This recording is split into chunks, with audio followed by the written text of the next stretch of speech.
Good afternoon, dear friends. My name is Ramazan Janpisev. I'm very happy to see you on this workshop, which is dedicated to implementation of NDC 3.0 Kazakhstan. As you know, recently, government of Kazakhstan had adopted the updated responsibility obligations on the Paris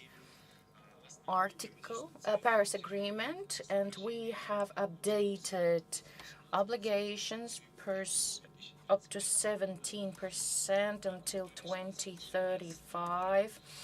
In the frame of the Paris Agreement, every country is updating every 5 years their obligations, and in the frame of our workshop, in the course of our workshop, we're going to consider key points on implementation of achieving NDC 3.0 until 2030.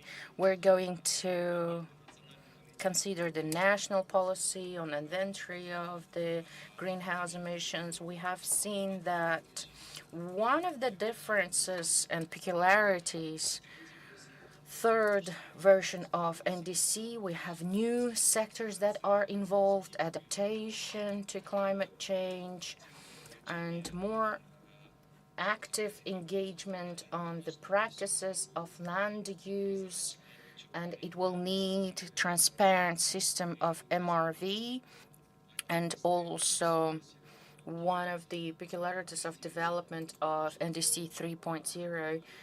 In terms of this work, the MAC analysis had been conducted. It is the analysis for the development of there had been the marginal abatement cost curve, which might become the most prioritized ones, that might become the emphasis for the update of the climatic obligations, and that would update our NDC from the previous versions. We're transitioning from declaration to real action. We're opening our seminar. Invite Anatoly Trifonov, who is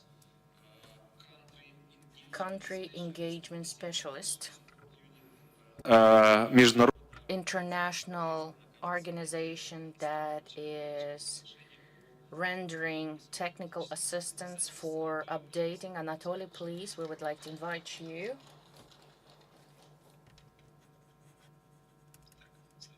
Do you hear me well? That is. Thank you so much, colleagues. Thank you, Ramazan, for these welcome remarks.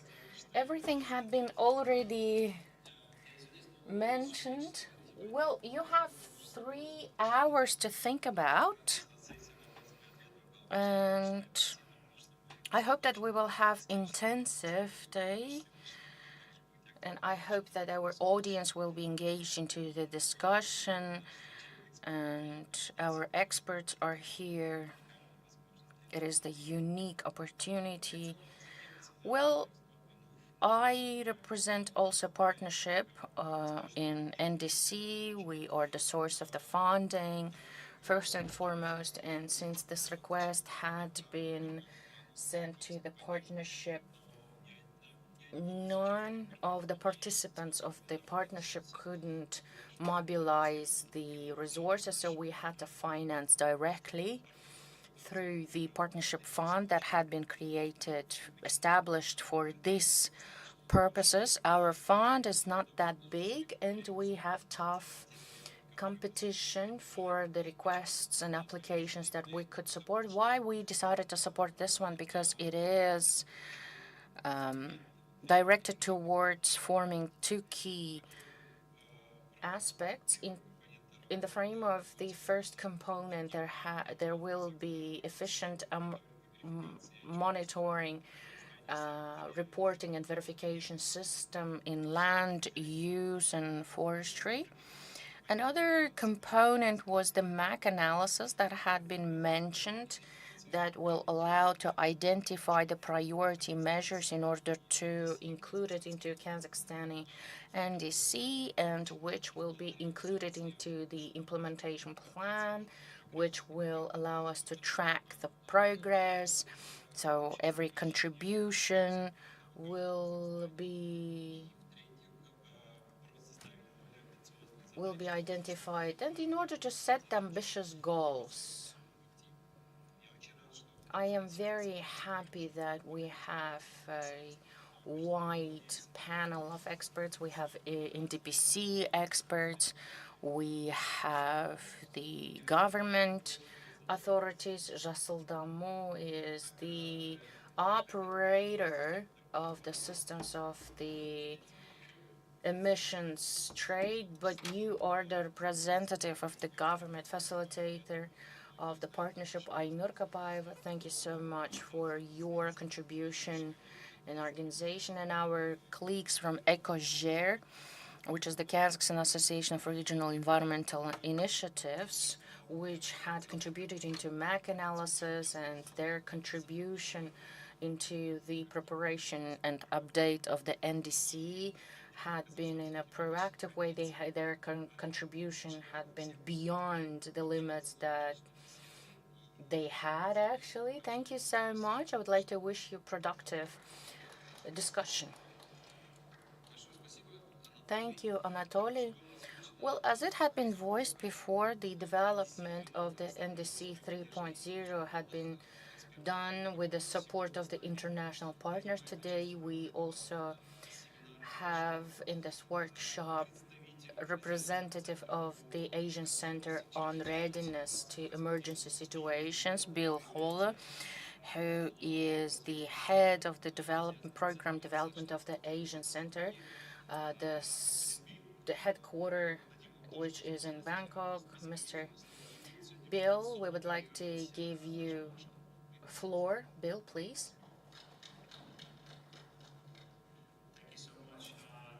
Deep apology. My Russian is really bad, so please allow me to use English to give this welcome remark. So dear colleagues, partners, it's really my great pleasure to be able to be here with you today. And I think a big congratulations to the government of Kazakhstan on the announcement of the NDC 3.0.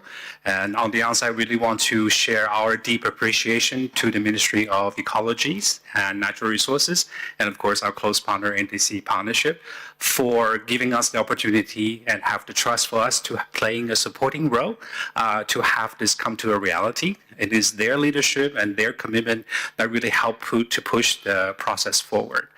So as the country moved from looking at target setting into the implementations, the focus increased in terms into systems, data, institutions, and investment required to deliver the results.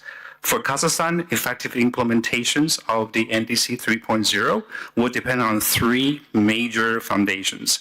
First, a stronger national greenhouse gas inventory systems, robust monitoring, reporting, and verification arrangements for the land use sector, and clear prioritizations of mitigation actions and investments. So today, we do have the opportunity to look at our shared understandings, to review the progress, and to identify the practical next steps to support the implementation of the Kazakhstan NDC 3.0s. So this session really directly contribute to the Regional Ecological Summit 2026, the goals of climate transitions, resilience to environmental and natural risk, and the mechanism for achieving environmental ambitions while supporting the United Nations Sustainable Development Goal.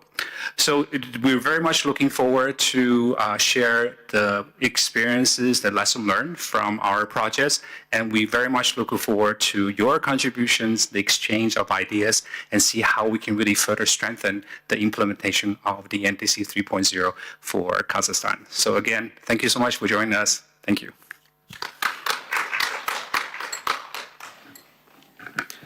Thanks a lot, Mr. Ho, and разрешите... Allow me to invite General Director of the Association ECOJER, Kabzhan Ruslan Khayrulovich.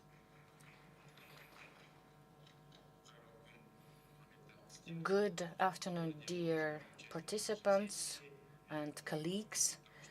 I think that we're not there are not many people here, I understand, but at the same time we have experts, best experts, who have vast experience. And last year we had been preparing to COP30 Brazil, and one of the documents that Kazakhstan had to prepare was the updated NDC.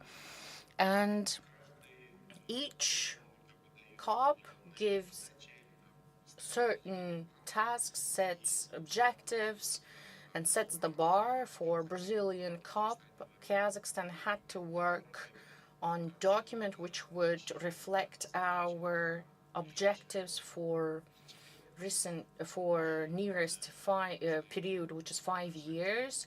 And you know, our obligations on greenhouse emissions from 15 to 17% had been increased from 15% to 17%, and that is fixed in NDC document. And on the session on MAC analysis, our experts will show those sectors and approaches that we had integrated into those documents, into this document. We wanted to develop a document that would be more actionable in sense of those things that both government and business could use. And the ambition, we have set quite ambitious goals, but we think that they're achievable. We have to have, in order to do that, we have to have the political will, both from the government side as well as from the enterprises. And we want also the civil societies to have a voice and amplify that voice. And after adopting this document, we hope to see the real fruits of this document. So I would like to extend gratitude to organizers again and participants of this session for the interest that you have paid. And I hope that this session will be useful for all. And I hope that you will also convey and distribute, disseminate all the information that you will learn from here. Thank you. Thank you so much, Rustam Khairulovich. Now we would like to start our main part of seminar. As I have already mentioned, the key goal of today's event is to consider the updated NDC and what government procedures are there, and what is the foundation for the. And of course, here we shall note that priority is the quality of input data. Issue of the approach of national system of policy for inventory of data in order to provide evaluation and monitoring of the progress of the climate goals. And in order to do that, we would like to invite Dana Kasenova with presentation, director of the Department for Inventory, joint stock company 𝐍𝐃𝐂, you know, our national operator of the system of the emissions trade. And I would like to remind you the format to our participants and speakers. And there will be 5 presentations. After that, we will have Q&A session. Thank you so much to organizers for giving a big portion of time. We don't have any limits to speakers, but it'll be great if we could not, let's say, bore our audience, so that presentations wouldn't be more than 20 minutes, so that we could have time also for Q&A. Dana, please, the floor is yours. Как удобно, можно с трибуны, можно с места, как удобно. As you wish, you can speak from podium or from your place. Hello, distinguished participants, dear speakers.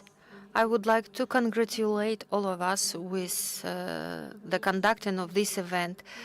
This is for the first time when we have such a large-scale ecological event, and I want to congratulate our people for conducting this event on this high level. Again, I want to congratulate you and thank organizers for inviting us.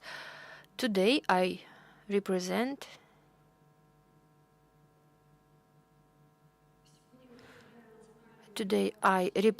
I present you national inventory system for greenhouse gases, specifically about land use change F or LULUCF. As you know, Kazakhstan is an active participant of Paris Agreement, and annually Kazakhstan prepares a report on greenhouse gases within Framework Convention on Climate Change. Our national reporting is prepared annually on greenhouse gases, as I've mentioned, and we have the specific reporting table CRT. Annually, Kazakhstan presents national or submits national reports on April 15th. This year, we have already submitted our report over for the period, and once every 2 years, we have international assessment or evaluation. So last year, Kazakhstani national experts passed through this specific evaluation or assessment, and international experts declared that we improved our reporting. So we covered all these issues and comments by 90%. This report has 5 sectors of economy: energy, industry, agriculture, land use, and waste. So land use change, and forestry is one of the main sector where so this sector is really relevant for our topic today. And here on the slide you can see the link. So using this link you can see our report.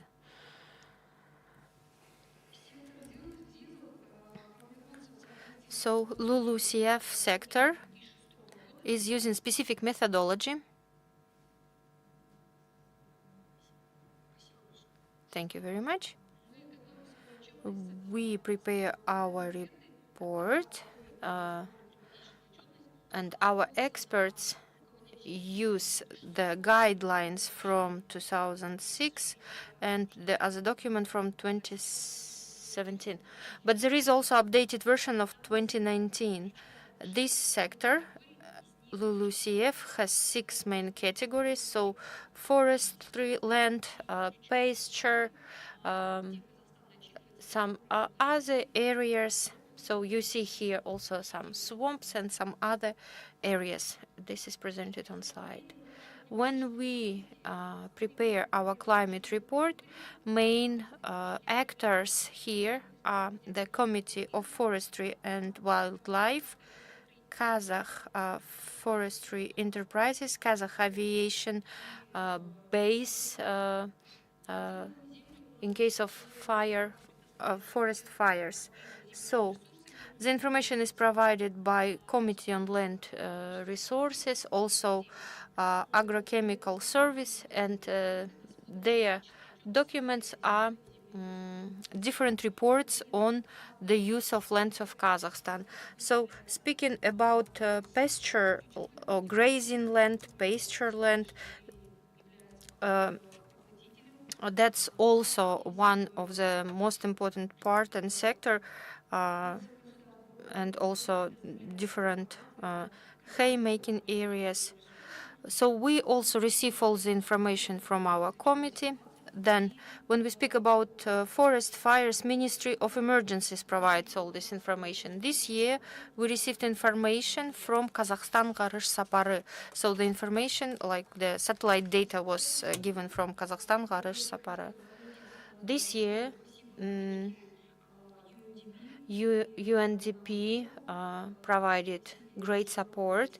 They invited international experts, and last year we had review, but the main comments was the following one. So we received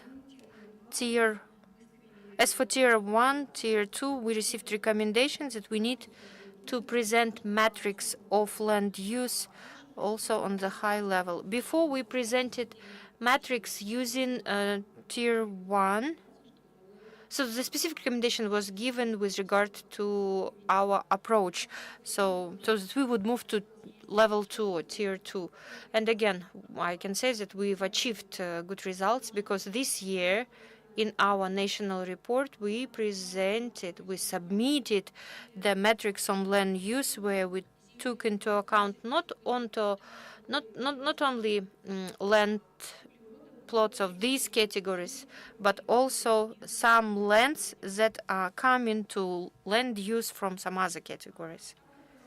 As Kazakhstan, and we also see some other categories, for example, arable land and so on. So due to this recalculation process, the transparency increased, and nowadays, or this year, we presented new format, and our sector, this year, our sector, LULUCF, was recognized as carbon sink, greenhouse gas sink.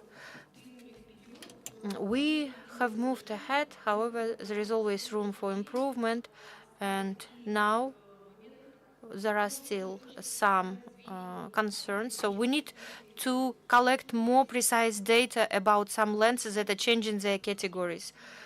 So when we built these land use metrics nowadays, national experts, they used their own assumptions and the data presented to them. But maybe in future, when we speak about lands that could change its category, I mean, if we would receive more specific data on the lands that might use this category type, we would be able to present this information more accurate, and we would be able to do the assessment in a better way. So data, collection of necessary data, and measurement of CO2 in soil. So of content of carbon in soil. You know, so that to conduct full assessment of soil carbon, we need to have not only statistical data, we need also to have different tools. You know, at all meetings where I participate, I always say to different state bodies, especially to Ministry of Agriculture, I am saying that we have some specific categories of land, and where we have lots of accumulation of carbon, and these are lands that is considered fallow, and the Ministry of Agriculture shall take it into account. We need also to improve the control procedures. Nowadays, we conduct assessment, bottom-up approach. It's a kind of ground monitoring of statistical data. But to verify and to improve our system, we need to implement top-down approach when we use satellite data. However, this data would not be fully transparent and accurate. However, for verification, top-down approach is considered as the required approach for our sector. thank you for your attention, and if there are any questions, I am happy to provide my answers. Thank you so much. Dana, I have a brief question while you are still here. Could you tell us why now all focus is given to the LULUCF sector? Is it related with the fact that this sector was less known to us, or maybe we see here great potential to achieve our climate goals? I mean, why the focus is here now?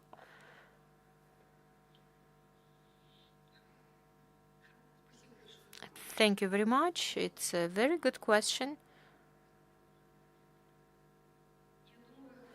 I guess nowadays this sector is widely discussed due to implementation of mechanisms of carbon markets. As for Kazakhstan, this, due to the fact that our country has big areas and natural resources that are also quite rich, especially when we speak about grazing areas or pastures land. That's why I think this sector, LULUCF, is the relevant one. Thank you very much, Dana. That's true. We see that transparency and inventory system is developed, and it is conducted in a sustainable way. New approaches, new technologies are adopted. We see that you use also digital technologies, remote surveying or sensing technologies, and of course it increases the accuracy of data. So the work that you do, Dana, is really one of the key moments in our climate policy. The report that our country submits to the UNFCCC, then all this data is taken for developing other different initiatives, climate programs, projects, and forecasts, and so on. So thank you so much, Dana, for your work. And of course, we see that land use sector is of great significance, and even today we saw these results on reassessment, and this sector from net emittent became the carbon absorber, we can say, or carbon sink. So, and of course it plays a great role in helping our country to achieve our goals, our targets. We need to improve everything. We need to improve approaches to carbon markets. We need to improve our monitoring system at the country level and at the regional level. So today, within a separate session on adaptive practices of land use, the Committee on Land Resources said that at the country level, the specific digital monitoring program is developed on studying the carbon content in soil. So everything is digitized, and of course this would support our activities in the reporting. We continue our workshop, and now with regard to the basis of MRV, from satellite data to the reporting on greenhouse gases, I would like to invite here the senior researcher of information systems, spatial informatics group, Arte Portinga. Arte, please. It would be better for you to take a speech because of the screen on your side.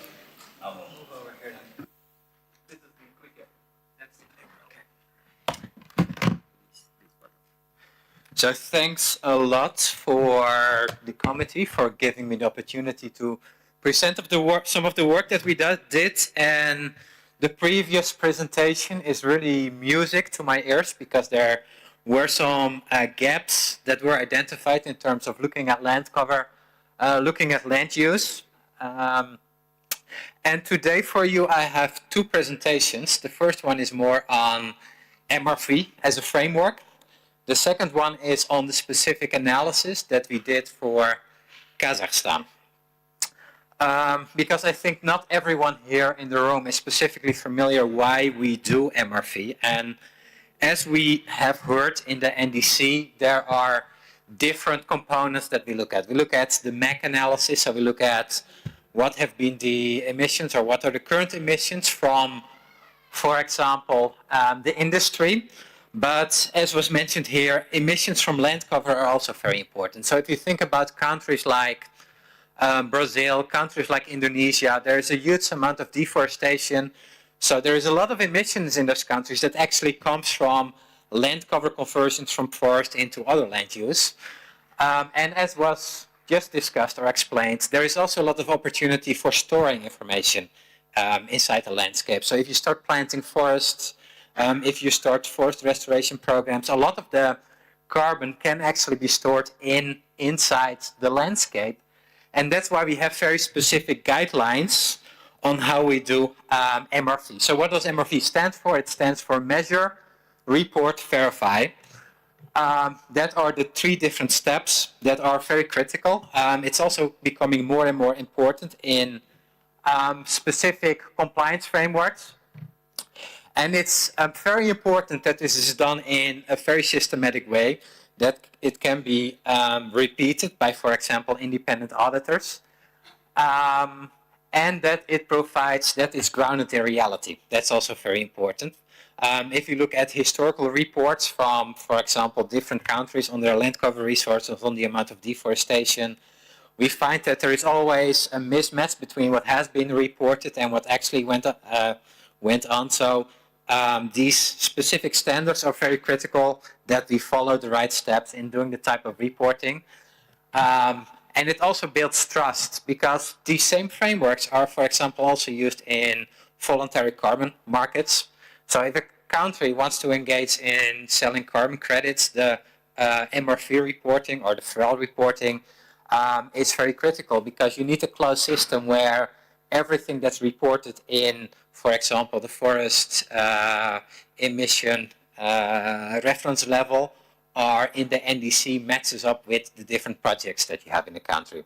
So if you have in a country different carbon projects that do, for example, on afforestation, reforestation, or restoration, it's very important that these numbers that are reported by the projects do actually match with the NDC, do actually match with the other numbers. And that builds trust with donors, investors, and carbon markets. So what we typically start with, we do this type of work in different countries from different perspectives. Usually it's supporting with the 𝐸L. In this case, it's specifically for the NDC, but the workflow that is implemented is very similar.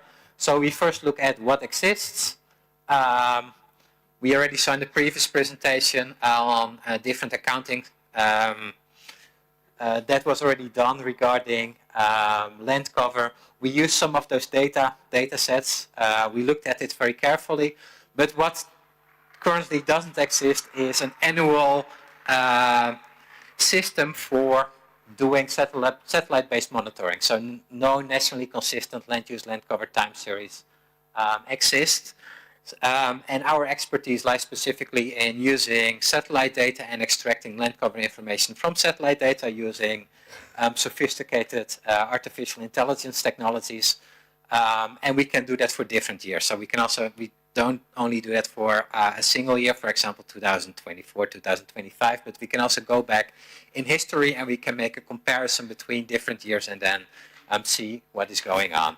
So that was from the first analysis that we did, that was our recommendation. It's okay, we look at the current data sets, the training data sets that are available, but we are also interested in what has been done, what has happened historically, and we're going to use all the different satellite data sets that are available, and we're going to provide yearly maps and then look at change specifically. These data sets are very critical, as I already mentioned. Under UNFCCC, we have the 𝐸L reporting, we have the NDC reporting. Under the IPCC guidelines, it's specified how these accounting needs to be done. but also in the BTR and the national communications, it's important that there is one consistent methodology.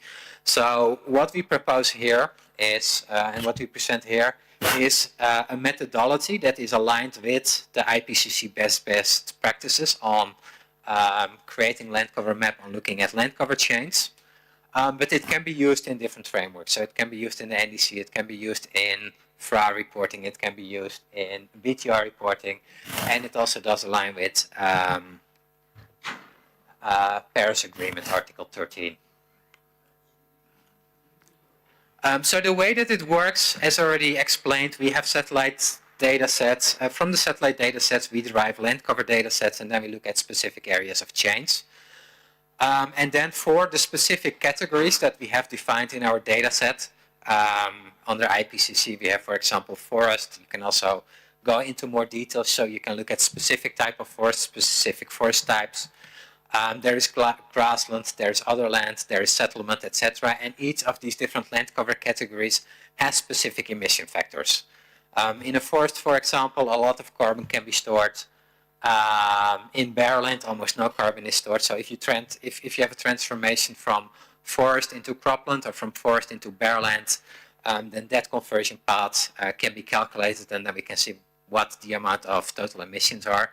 But at the same time, and that was also mentioned in the previous discussion, if a country is a sink, you can store a specific amount of carbon in a landscape. So if you know the area that was before, for example, cropland, grassland, or barren, which you converted into forest area, you can look at the specific emission factors associated with the land cover types, and then you can do the carbon calculations. So that's how we, that's the two different components that we need, and then that results in the total amount of carbon emissions, which can be either positive or negative. So the MRV system components that we propose here, the first is the land use land cover map. The way that it works, and we have more details on that, how we generated this map in the next presentation as well. We take satellite data, we take training data, we generate the land cover map, we calculate the change between the years, we take the emission factors, and from there we have the activity data. It's very important that in the analysis, and I'm going to also repeat that in the next presentation, because that's absolutely critical, and it's, even if you look at many scientific studies, it's often forgotten, is that we need a statistical robust interpretation of the data. So when you use artificial intelligence, and I think many of you who have worked with artificial intelligence, even as a simple chatbot, you know that often the results that come out are not aligned with reality. So maybe 8 out of 10 times you get the correct answer, 2 out of 10 times you don't get the correct answer. So we also need a statistical framework for checking if the output that we generate is correct. And that's a specific statistical framework that we're also using here.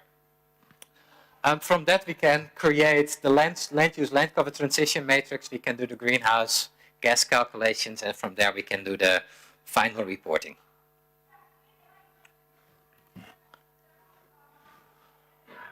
So one of the main advantages, if we look at how this was done historically, often the work was based on field-based studies, which is extremely complicated in a country the size of Kazakhstan. A lot was done using statistical sampling from also from satellite imagery. So you place specific points on the map and you do the interpretation, and then from the statistical sample you can do the calculation. The problem usually is you cannot do that every year. So that was often done at a five-year interval. And what new technologies enable us to do is to do this really at the yearly interval. So at the yearly interval, as soon as the new data becomes available for the last year, we can do the same type of data processing. We can use the same type of artificial intelligence for deriving the land cover map, and then we can use that for data interpretation. So looking back 10 years, the methodologies that were used by right then were quite primitive, but now we have the technology to do this at much finer scale, much finer resolution, with ever better satellites becoming available, with more and better systems for doing the classification becoming available, and also to do this in a systematic way. So a lot of the gaps that we had 5 years ago, 10 years ago are being resolved now by technology, by cloud computing technologies. And in that way, we can do the wall-to-wall coverage. We can do it at an annual scale. We can do it in an automated way, which can be reproduced, and we can improve on the systems that we built, because every time we have more training data, we can also look at historical time series, and every time we can improve on the type of analysis that we do.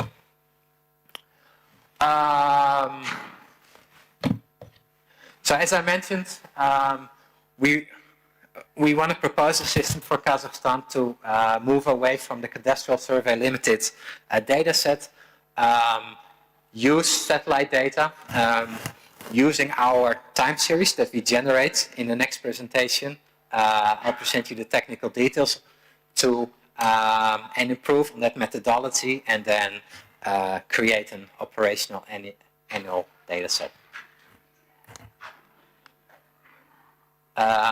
That was everything for my first presentation. So I'd like to move to my second presentation. And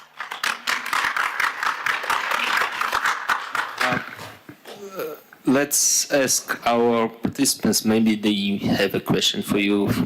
That is also good. About Yeah. the first presentation. Уважаемые участники, если есть у кого... Dear participants, should you have any questions regarding the presentation, please don't hesitate. Let's give some time to think, and then we proceed. От пикселей к... From pixels. This is the work that we have been doing for Kazakhstan so far. So most of the work was done by our data scientist in Bangkok. She unfortunately couldn't make it to the presentation today, so I will present the work that we did. So typically, when we work with the country on doing this type of greenhouse gas inventory, we have different phases. The first phase is typically the inception and the needs assessment, because different countries are in different stages in doing their greenhouse gas inventory. Some countries have very sophisticated systems. Bill and I are both from Thailand. There they do actually the digitization of the whole country by hand. So for all of the country, they create polygons on a map. They have people looking at the map, and then for each of those polygons, they classify what's in there. For a country like Kazakhstan, that's not possible because the sheer size is simply too much. Some countries have very sophisticated satellite data processing. They have LiDAR data. They have high-resolution data which they purchase from commercial data providers or which they fly by themselves. For Kazakhstan, it was mostly an empty space. So there were some data sets available, but these are mostly fragmented, and the methodologies that were used in the past were not very comprehensive and not very repeatable. And as I mentioned in the previous presentation, it's very important to have consistency in how these data sets are being produced, but also from a compliance perspective, from an audit perspective, it's very important that these can be repeated. So in the needs assessment, we saw that there is still a limited capacity in generating those data sets, and there is not a lot of data which is available, but still there is some data available. So for all the data that's available, we like to get our hands on it, because it's extremely important that we have a baseline of what's out there, what has been done, and what are the numbers that have been reported in the past, and how can we replicate that as best as possible. Then there is the analysis and system development, the reporting and validation, and the capacity building and dissemination. And we are currently around between phase 3 and phase 4 in the project. So in phase 1, we did the inception and needs assessment. We looked at different data products that are available, which were mostly the global data products, which you can see here. So here you can see our 2024 map. You can see a map which is called Dynamic World, one from ESA, one from Scientific Literature. And well, the colors, they differ, but if you do a simple area calculation, so if you take the map and you do an area calculation on each of those maps, you will see that forest area is going to be very different, sometimes up to factor 5 difference.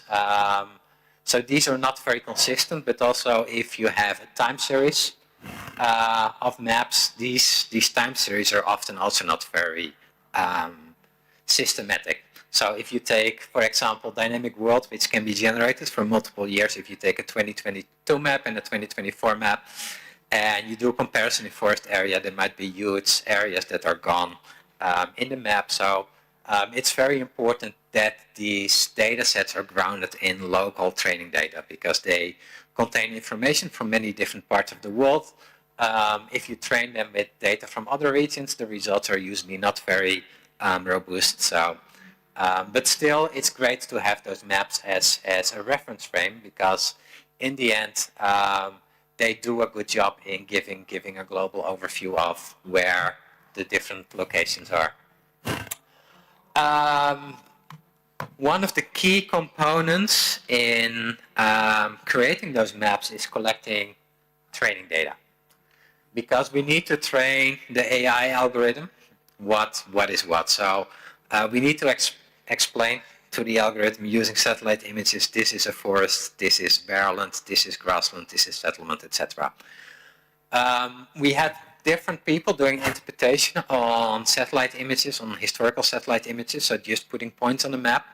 At the same time, we also used computer vision algorithms for looking at street level information and then doing the creating training data points of there. So in some of those examples, you actually can see the roads. This is a good example. So there we just look at the landscape from the road. What is it forest? Is it grassland? Is it barren, etc. And we use that for training point generation. And you can see that in the training data set we have 94,512 points, which is still on the smaller side. Typically we like to use with millions of data points for training these type of algorithms. But that's just one of the limitations working with a country this size, having limited field studies being done in the past. Then this is the technical workflow that we apply. So for the people familiar with remote sensing, we have the input data sources. So we have satellite images, we have embedding data sets, and then we have the reference data set. Reference data set is the point data set that we just looked at. From that, we have a machine learning AI pipeline to create different maps. So we create a map for forest, we create a map for cropland, we create a map for grassland, wetland, settlement, for snow, etc. And then in the end, we combine them together in a final map. So this is the different maps that we generate. So this is for the year, I think, 2024. So here you can see this is other land, water, wetlands, broadleaf forest, conifer forest, grassland, etc. So this is the type of maps. This is a likelihood or a probability map, but this is what we generate for each of the years. So if the color is blue in the case of water, it means it's high probability, it's water. If the color is green in the case of forest, it means there is a high probability this is forest. And we basically build all these different data layers and then combine the different data layers into a final map. So there is also a link included in the presentation here. So for people who want to take a look at the time series that we've generated so far, please visit this link. You can also toggle between different years. And then you can make a comparison of these different years. This is one of our initial results, so we are still working on the refinement of the maps. So in this case, we see the brown color on the map, so that's all classified as barren and other lands. Then we have a large yellow area, which is our cropland. Blue is the water. We have some wetlands, some forests, And for forest, we actually have two different categories. We have broadleaf forest and we have conifer forest. As I mentioned, we generated this time series for 20 years, so we have these data sets for 2004 to 2024. You can see that in general,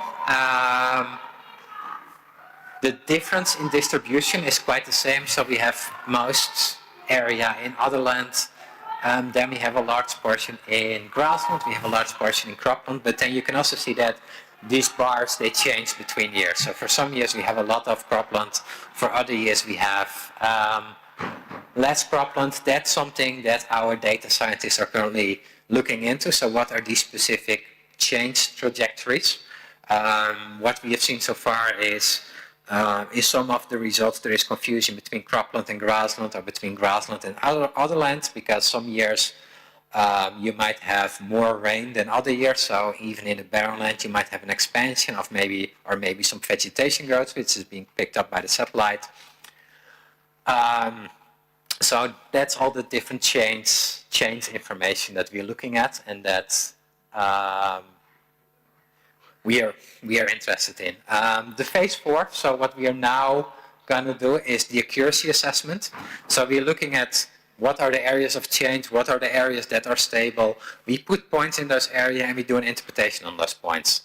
Because to make this methodology that we present here actually grounded in reality and not just a scientific exercise or a computer vision task, is we need to do the validation of all the points that we've generated. We cannot look at all the locations of the map, so we need to generate a statistical sample over those areas, and we're going to do an interpretation of is our map correct in those areas, and is the change that we see in the maps that we generate, is it also the real change that we see in the satellite images? So did those changes actually happen in the map?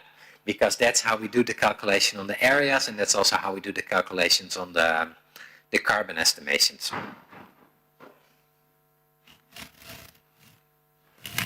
This is an example of what our people in Thailand are currently working on. So here you see an interface of a tool called Collector Online. So from the map, we generate the points.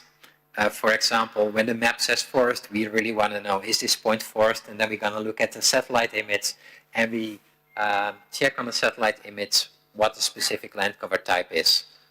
In this case, we are most likely looking at some cropland area, and then we make a comparison. What's in the map, what's in our statistical sample, what's the accuracy, what are the actual area estimates that follow from that, and then multiply that by the emission factors, and then do the final carbon calculations. And then in June, July, we are planning to come back and hand over this methodology to the country. So we have developed a training program for all the different steps. So using cloud computing for generating the satellite image data, then using the machine learning and AI for creating the land cover maps, and then doing a stratification, doing a sample interpretation, and doing the final calculations.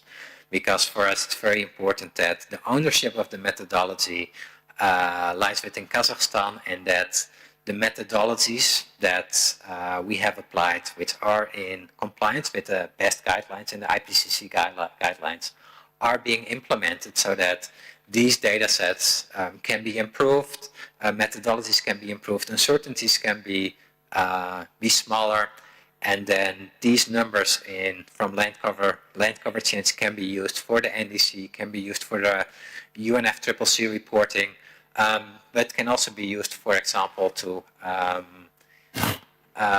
look at mitigation options from land cover, to use land cover as a carbon sink in Kazakhstan, because there is a lot of potential here.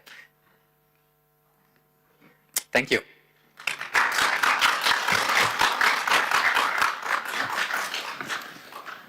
Спасибо. Thank you, Ata, for brilliant two presentations on the MRV approaches for the sector of LULUCF.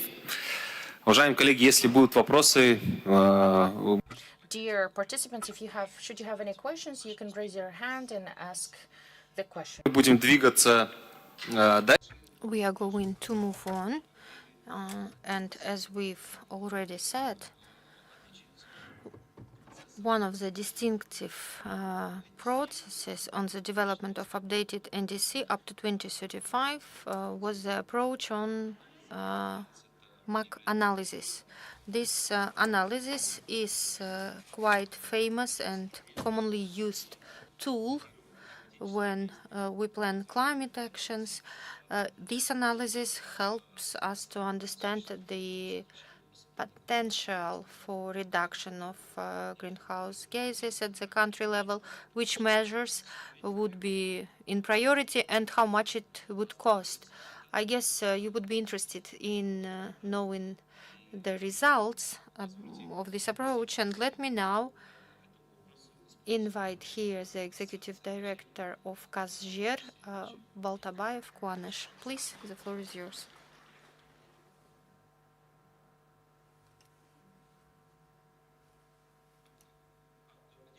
Good day. As it was already mentioned before, the objective of 𝐂𝐳𝐶 task was to develop the marginal abatement cost curve to make the priorities of the projects on decarbonization and to define the potential, how much emissions, to what extent emissions could be reduced and in which sectors. So the data that we worked on were used in the development of NDC. Now we want to show you the results. First of all, we tried to identify the sectors that would be the main pollutants. The largest sector is energy sector. And here, let me tell you that when we speak about energy sector, I mean all types of production or generation of heating energy, thermal energy, and so on. We speak not only about power plants, but we speak about different boilers, ovens that would be used at metallurgy sector, at oil and gas sector, any processes within which the energy could be used. This sector is under energy sector, and it takes the biggest share, about 80% of all emissions of GHG in the country. Then we have agriculture and industrial processes. We have emission trading system, and in general, in our project, we focused more on regulated sectors. If we take regulated sectors, the largest are electric energy sector. Here, this sector, we speak about different power plants, boilers, those that are responsible for heating, and they have more than lots of tons of CO2 per year, 20,000. And here we can see 94 million tons. And, you know, for us, it was a very interesting work. You know, despite the fact of energy generation, the emissions in this sector are reducing, although this is a big pollutant.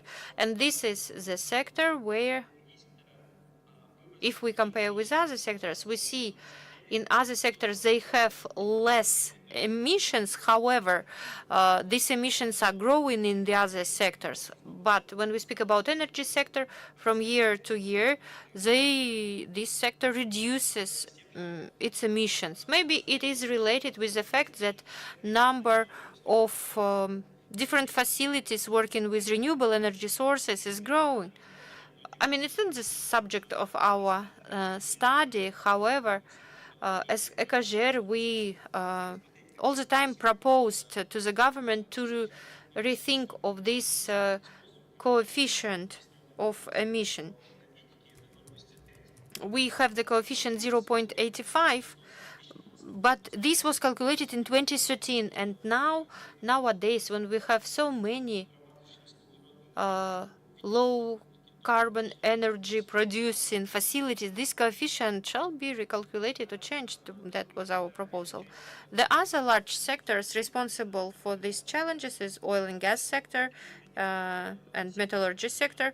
Altogether, electric energy, metallurgy, oil and gas sector, they have about 93% of all these emissions. These are 5 sectors. We also use the other sector, household utilities. Maybe they do not have lots of emissions. However, we have a tendency that over the last 3 years, this sector became the main consumer of heating and electric energy. You know, the largest energy consumer in other countries is industrial sector, but Kazakhstan here has a different trend, because for us, the public utilities sector consumes more energy rather than other sectors. Here you can see the general assessment. About 17% of generated energy is used by public utilities sector, 34% of heating. So this public utilities sector is the largest actor, and it impacts the trajectory of emissions. If we see that public utilities sector would have more energy efficiency and so on, it means that here we might see the reduction in consumption and therefore reduction of greenhouse gases. Speaking about MAC, about the curves, cost curve, traditionally MAC analysis means developing feasibility study. Usually, we had, or before we had the top-down approaches, when experts would make a decision, or, for example, they would take transport electrification, and then they decided to calculate, to electrify the transport, we need to have this CAPEX, let's say $1 million. Then we will have OPEX operational to buy electric energy, to serve all these stations and so on, the other amount of money. And this sector would earn this amount of money. But then everything is being implemented, and then we see NPV and IRR. NPV is a net present value, so how much this project would earn finally, and we need to calculate NPV so that to understand the economic features, because, you know, in economic theory, money today is more expensive than money tomorrow, and then we look at the IRR, internal rate of return, and ideally IRR should cover inflation and should cover a bank rate. Usually when you calculate the life cycle of the project, for example, you have 25 years of your project, and then you would do the discounting of cash flows, and then ideally your NPV and IRR shall cover all these things. If it doesn't cover, then you have this carbon margin, and then you see what would be the price for the carbon so that your project would be economically profitable. But let me say, this is the ideal classical MAC analysis. However, within our study, we decided to move away a bit from this approach. We saw that some MACs were developed for the roadmap on implementation of NDC 2.0. MAC analysis was conducted to define how to develop strategy of achieving carbon neutrality. However, finally, all of these calculations were just on paper, because then when it was the approval stage of the project, stakeholders told us, and some private sectors told us, that it doesn't work. There are lots of barriers, lots of regulatory issues, receiving permissions, permits, and so on and so forth. So within our project, we use not top-down approach, but bottom-top approach. We started to ask companies the projects that they are planning to implement by 2035. And based on this, we decided not to calculate IRR and NPV, because of course, this is a trading secret or commercial secret, and company is not ready to disclose all this information. So that's why we took only CAPEX, OPEX of this project, and we calculated estimated profit for this or the other project. Then we had the specific targets. We said that 7 years would be the return period. If you look at the energy sector now, you might see that even for projects that are with gigawatt, they would also have this carbon margin, so that to be profitable. You know, PPA contract is a long one for 20 years, but our task that this gigawatt project should bring return within 7 years. And of course, for these 7 years, these carbon searches should be about $20, or carbon price adder, carbon searchers. So these are all important moments, and we wanted to do this disclaimer and to speak about it right now, because our further indicators, they're very critical. That volume of reduction that we show is not maximum volume of reduction, but this is a volume that could be achieved over 10 years when we increase these carbon searches, or when we see the changes in tariff regulation. We have analyzed about 120 measures in energy sector, and most of these measures are related with the transformation of energy sector, when we implement lots of renewable energy sources.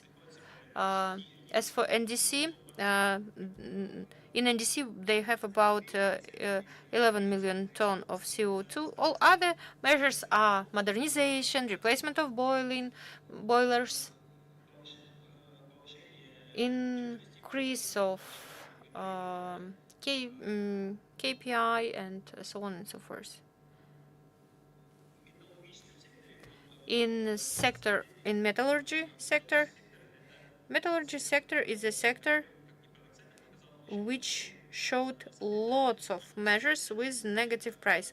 All negative price in MAC analysis are considered as projects that could be implemented with the current policy. So you don't need to change any terms. If you have a negative price for carbon, it means that by implementing this project, you would earn. So it's, let me give you an example. Let's say you change some burners in the oven, you increase efficiency of this oven, and then you have less coal combustion, you buy less resources of this, and then you spend less money, let's say. And this money would be enough to implement your projects on modernization. Then you see some bars, you see something that is lower y-axis, and this means these activities could be implemented right now, even with this low price for carbon. Then you see projects that are along x-axis. It means this project would be implemented even with zero price, and everything that is higher than the x-axis, it means you need to have some carbon surcharge. It means you need to sell carbon units, or maybe if you have offset project that is outside your facility, you need to produce carbon units, carbon offsets, and then sell them so that to compensate your expenses. In general, you can see that we've analyzed about 160 measures in metallurgy sector. Out of them, 127, almost 2/3 of all these events and activities, they have negative price. These are the projects that could be implemented now for reducing greenhouse gases. So we say that these measures with negative price, if they would be implemented, it would be about 5 million CO2 tons annually reduced. As for oil and gas, more than 160 events and measures were assessed. Here we also see that most of them have negative price. They are economically beneficial or profitable. Why we have many measures with negative cost or price? Because we came to companies and we asked them, what are your plans for 10 years? What are you going to implement? Of course, the companies speak about some projects that are economically profitable because they understand that tomorrow people from finances would give this money and they would go and implement. That's why many measures, these measures will be implemented, we are pretty sure in that, because these measures do not have directive in relation with the reduction of emissions. No, they first lead to increase of efficiency, increase of performance. Let's look at this map. We speak about optimization of work of some specific water elements and so on and so forth. So you see different types of activities. All these activities will be implemented so that to get energy efficiency, so that the equipment would work well. And then we see here CO2 capture, forest projects. Some other oil and gas companies are planning to implement them. And of course, here they need to have carbon surcharge. There are also some strategic things like hydrogen, but there will be a high price for the ton of CO2. In our opinion, within 10 years, Kazakhstani ETS will not suggest such price. So we saw here two approaches. First of all, maybe we need to have some additional tax benefits or some technical assistance so that to minimize costs of investors. Or we also say that this project shall be implemented, although maybe they could be implemented through GCM, and if a foreign investor is ready to risk that, in some cases it would be double accounting, but if the investor considers this project interesting, it's better to give a fishing rod, and then would there be a fish or the fish would not be caught? That's the question related to the person who is doing this fishing activity. Then for cement activity, in cement activity, actually cement is an area that has less projects with negative price. We cannot do lots of things today so that to reduce CO2 emissions. Mainly it is related to technological processes, because when we produce clinker, calcium oxide, you do the burning and you receive CO2. And the other example is the production of electric energy using coal. You would burn the coal, and then it's C, then O, then the oxygen, and you will receive CO2, So looking at this sector, in this calcination industry, or in this cement industry, we have specific situation. When we attract investments to this industry, you could use all these measures not for one plant or for two plants. You can cover whole cement industry. So we need to build here vertical facilities so that to reduce clinker factor, because when we produce when we do these technological processes, it's just by chemical reaction. You would receive CO2 anyway when you work with cement clinker.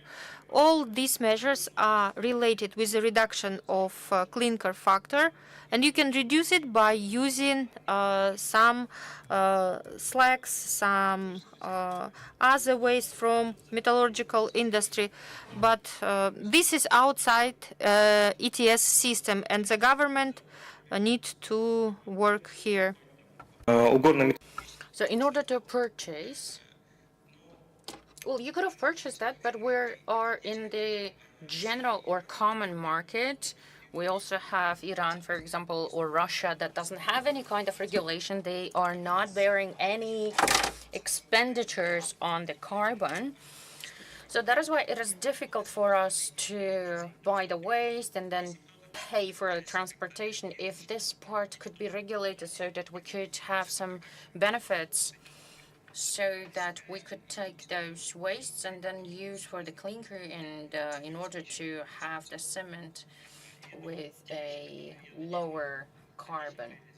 So I hope that these are the things that we have to consider for the implementation of the NDC. Regarding the utilities, as you could see, there are no measures implementation of which there are no negative price. So we do, yes, periodically there are questions regarding the shall we increase the tariff or not, but the MAC curve shows that the tariffs that we have, they don't stimulate to conduct any kind of measures of energy efficiency. Any measures that you're implementing will not be profitable because it doesn't give you ROI. If you're not earning, so as a businessman, you're not going to this sector. You don't want to be in this sector and work with it. So probably this is the most difficult. Utilities is the most difficult sector because you don't have the price. No one is willing to pay for it, and you cannot really earn on it.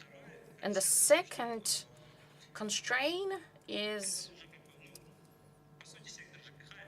the utility sector is, let's say, one utility, let's say one facility, and you have a lot of stakeholders. So whenever you would like to conduct modernization of one building, according to the legislation, you have to conduct a meeting, then you have to have a consent of 2/3 of the owners of each entity within this building.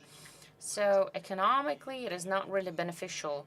So this sector is very sensitive, and in order, it has high capital volume, but at the same time, there's more of a social effect because utility is quite old. Modernization will have a lot of social effects, and on one hand, on the other hand, you have to take into consideration that it consumes a lot of heating and electricity. So decreasing the consumption will bring to real reduction of the carbon emissions. So this is the sector that is, we think, Ministry of Ecology together with the Ministry of Construction and Development of Utilities has to work closely with each other because potential is huge in this sector. This is general MAC curve. In terms, in the frame of our project, we had conducted the analysis of 560 measures. So in order to implement all of these measures, we will need 27.9 billion USD. And these are the measures that has very good prices. But those measures within 2-3 years shall be implemented, and these are the, well, I hope it will be developed, and these measures shall be laid out in the first part. Well, drawing conclusion, in energy, we're planning infrastructural projects. They have a high potential, both high potential, but it will need high investment volumes. We have a high potential in metallurgy, but less potential in oil and gas. But nevertheless, the measures that could be implemented are the measures that are quick, low-hanging fruits, let's say, quick and cheap. And it will bring to the methane reduction, and it will be actually integrated into the capturing the methane, and also in refineries and processing, for example, it could be also implemented because the potential is high there. We also have very high potential in utilities, but it will need additional impetus and the legal framework to be in place and aligned. So the main conclusion. So the calculations had been based, they're worked through, but at the same time they're skeptical. So we're talking about $30 billion, but these are quite 39 million tenge that could be 39 million ton of CO2 that we could reduce. But we think that it could be done even, this is only minimum level that we could prove to be reduced, or to has the potential to be reduced. So we think that reduced, I bring my apologies. And we think that we have to develop investments into the investment injections to the utilities, because in the beginning of the session, my colleague Dana had already elaborated that there is a big interest, but it went to the sector LULUCF because everybody would like to plant forests, everyone would like to restore the croplands, everybody would like to deal with agriculture. Our team also has this project. We're not limiting ourselves to this project, but visually what we see, we have sectors like the renewable sources of energy. We also have the sectors that we have to provide the measures in order to stimulate the investments. And also, I've already said everything, I guess.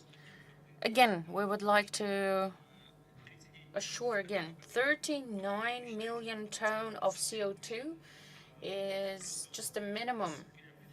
We think that we have more potential, and we were also pressed in time, so we couldn't work through with all of the companies. Not all companies actually opened their doors, and not all companies disclosed the information, because methane leaks, for example, in all of the sectors of the oil, in all of the companies of the oil and gas sector. So we think that the potential shall be higher here than we have presented. I will wrap up. If there are any questions, I'm ready to take them. Thank you, Quinysh Serikevich. Dear colleagues, is there any questions regarding the MAC analysis Oh, I see so many hands.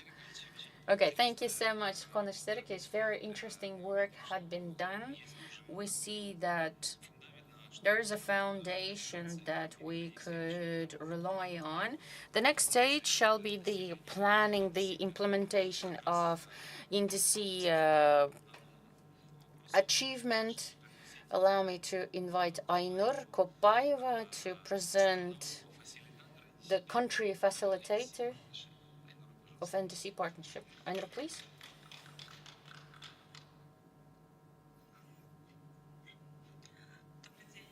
Good afternoon, dear participants of the seminar. Thank you so much for the opportunity to present the implementation plan NDC 3.0, which had been developed in the Ministry of Ecology and Natural Resources and also had been supported by the Agency on Natural Disasters as well as the Association of ECOJER and NDC Partnership. This is the plan that is still ongoing. So till the end of this year, we are planning to finalize this plan because we also have to receive the agreement with all of the from all of the stakeholders and all of the ministers. Regarding the approaches, I'd like to mention that when we had been designing the plan, we had used the best practices and recommendations from UNDP on selection of the investment projects or bankable projects for the measures to reduce greenhouse emissions. And we also had worked together. We also standing on the shoulders of the MAC analysis work that 𝐻𝐿𝐴 had presented. And here I shall say that key elements. So plan is laid out on has four elements, four main elements. Coordination.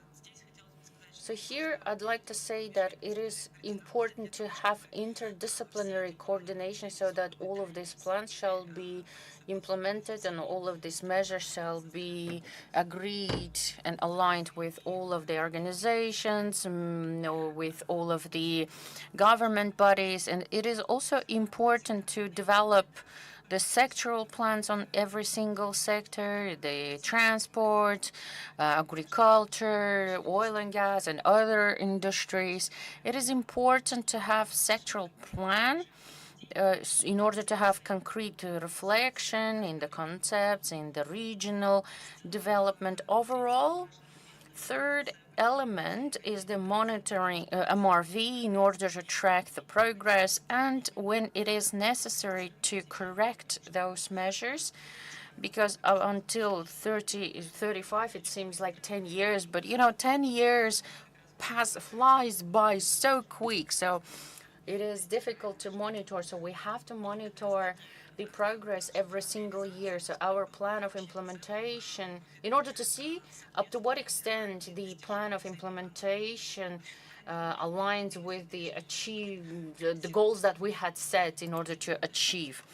And the approach with the inclusiveness of the project, because all of the stakeholders shall be engaged into the process of the development of the implementation plan, both the government bodies and other stakeholders, and all this process is open. We will be happy to work with all of you. We would like to invite all of you to be engaged and involved in this project, in this process.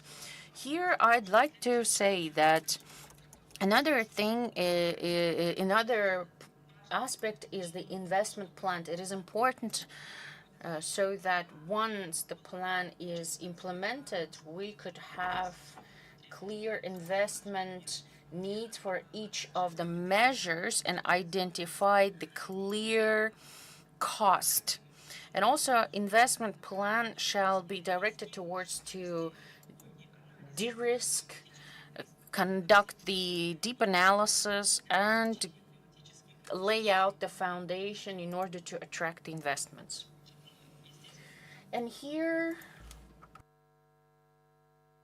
Here we could proceed with the plan. If we will elaborate on the structure, there are 8 areas that are clearly linked to the achievement of the NDC 3.0 and where the highest potential has the more than 100 events or 100 measures, and most of the projects had been selected for the energy efficiency, transport, energy,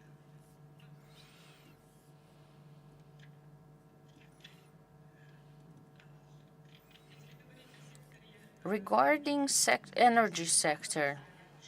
Well, all of you have heard a lot of times that this is one of the pollutants and its share is more than 70%, according to the latest data of inventarization.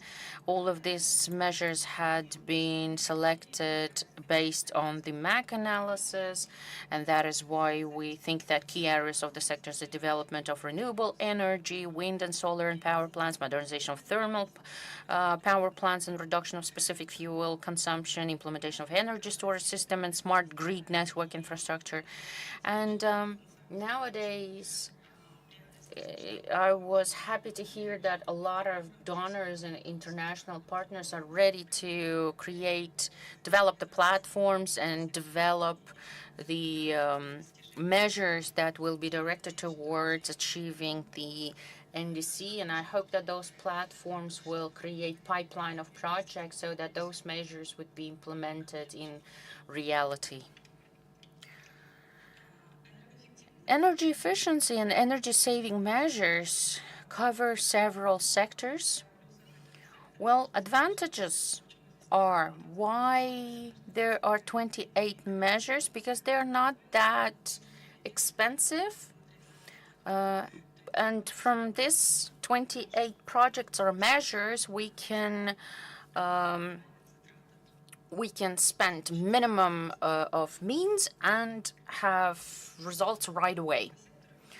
Regarding the methane sector or emissions, Kazakhstan is part of the initiative on the reduction of the methane emission up to 30% of the global methane pledge. In NDC, we have indicator that it is necessary to decrease the level up to 42% of unstructured of methane emissions.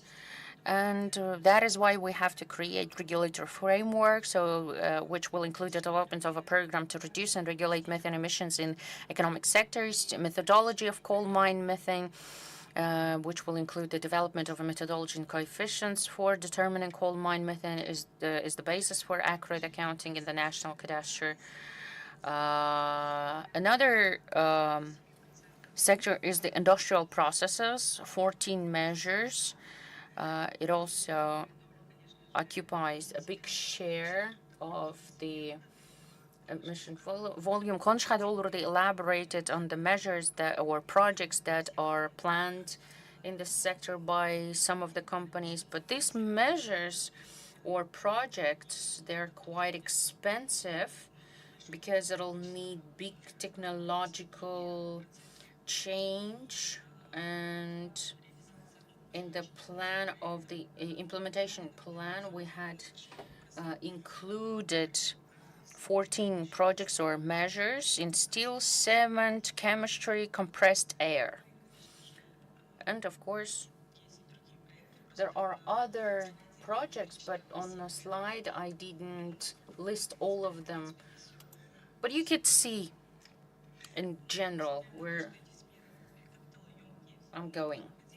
But still, we have to implement it for long-term perspective. The next slide.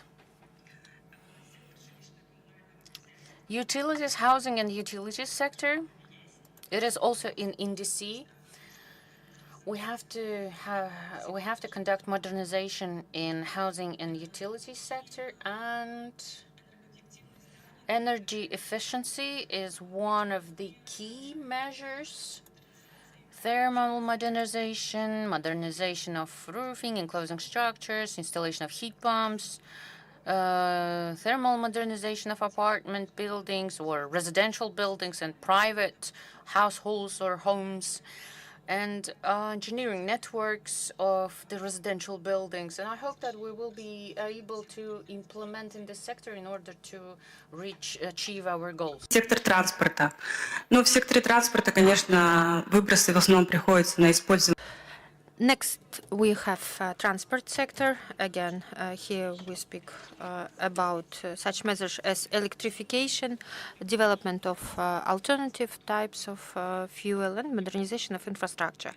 We can see the examples that electrification of main railway network would give a good effect on reduction of CO2, of greenhouse gases.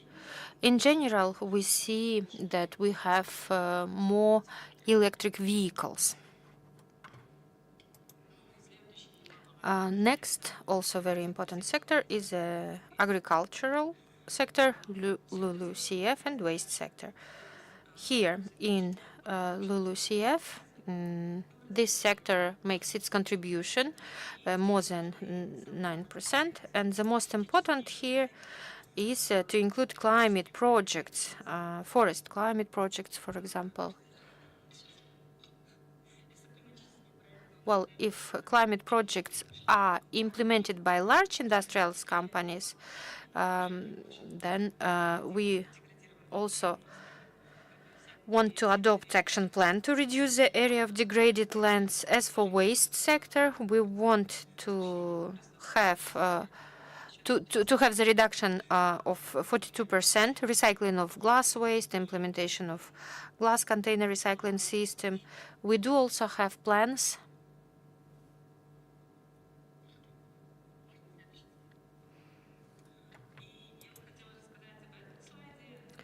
We also have other plans. Okay, let me speak about this slide. This slide presents institutional measures to mitigate the climate change effects. We have here more than 20 measures and activities.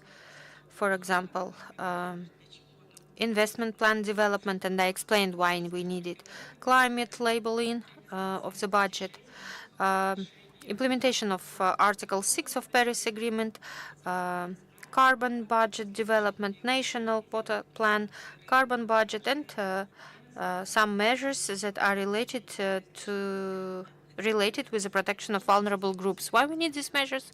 So that to make the process systematic at the national level. I mean, the process for the NDC.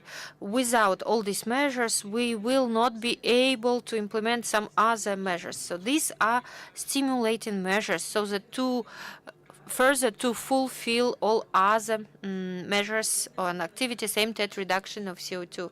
This year, we have concluded this work, and I think we will have opportunity to present the final version of this document. And I would like to say to all stakeholders and to all parties, please interact with us and let us together discuss the most important document in which now we need to move from plan to actions, because the strategy of NDC would not be implemented without any specific action plan. And of course, it is really important also to create the portfolio or pipeline of bankable projects.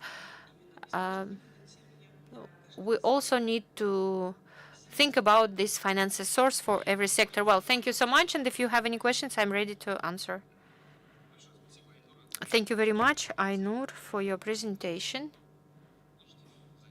Please, you can take your seat. Yes, we do. We have a question. Oh, that's excellent. Do we have microphone, please? We need mic. Natalia.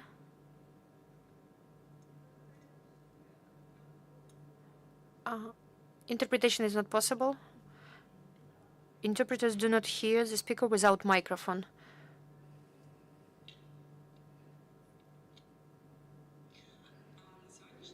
Nowadays, we send the request to the government, and this is a request to develop investment plan. Investment plan would include specific list of measures and projects. We would calculate specific costs, and we would identify funding sources. For example, in some cases, we would have maybe private funds or public funds or some international funding. In each sector, we will develop sectorial measures, roadmaps. We discuss all of this, and as for energy sector, we've received interest from organization IRENA. But again, we have some other measures that are necessary to implement the whole NDC plan. We do this work, and that's why now I'm speaking about it. We wait support from donors and other international organizations so that our plan would be clear, with clear projects, with the assessment of fixed financing or clear financing, and we need to understand where we get these funds.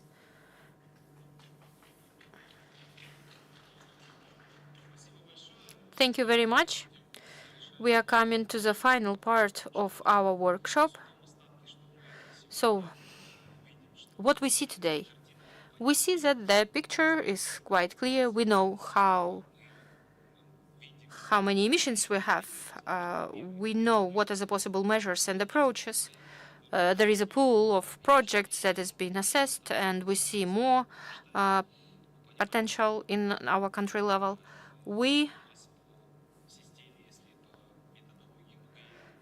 If we look at the methodology, and if we look at the energy sector, this energy sector is the largest sector that produce emissions. After it, we have agriculture. I mean, the second pollutant sector or emissions sector. Then we've discussed the MRV system. This is also developed. We introduce digital approaches that would improve quality and accuracy of the situation analysis. The plan of implementation is being developed, the plan for implementation of NDC. And I guess the most important task is to create the conditions so that this plan and all these events and activities would be implemented. It is important to create such conditions so that we would see some incentives for main developers. If we speak about industry, industrial sector, the project initiators need to implement these projects, and such incentive might include regulatory incentives or incentives related to economic viability. And I think we need to work on all of these issues.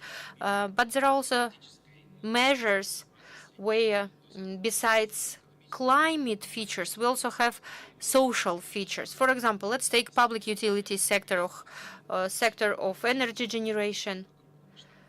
We see the large-scale project on modernization of energy and utility sector, and there are lots of investments going there, not only to reduce the consumption of resources and reduce the emissions, but so that to provide reliability of energy supply for our population, for cities, for consumers. When we speak about reduction of greenhouse gases, it's not always about climate. Of course, this also touches the issues of modernization of our economy, attracting new or adopting or implementing new technologies, increasing reliability of our energy system. If we speak about agricultural sector, again, we adopt new approaches and practices on reduction of land degradation, combating erosion, water erosion of our soils, increasing harvesting and yield of for our domestic agricultural producers and farmers. And of course, all of this should bring to the absorption of CO2 and economy modernization. Well, with this, I suggest all of us to conclude our workshop. Once again, I want to thank all the participants of our workshop. I want to thank our speakers and see you again. Thank you so much.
Yes. Nice to meet you. Nice to meet you. My name is 𝐬𝐿𝐴𝐵C. Yes. You know, it's disaster. Of course, yes. Yeah. That's awesome. Are you from the Pakistan? From Kazakhstan. So nice to meet you. Same here, same here. We actually been talking to, I mean, we have an MOU, but I first been from the Asia Pacific. Yes, yes. And Kuala Lumpur. Yes. Yes. And then I actually met earlier with your FRC representative based in Almaty. She left. Went back to Joe is actually, Like, replacing them. So I'm from Kazakhstan. okay. And I'm from one. Yeah, because we're coming back very soon. June, because I think artificial training on this kind of GHG entry mapping. Yes. So definitely we're happy because we're also looking at something that is very actionable. Exactly, yeah. So that's something we definitely want to discuss a bit. I would like to thank you very much. Please, yeah.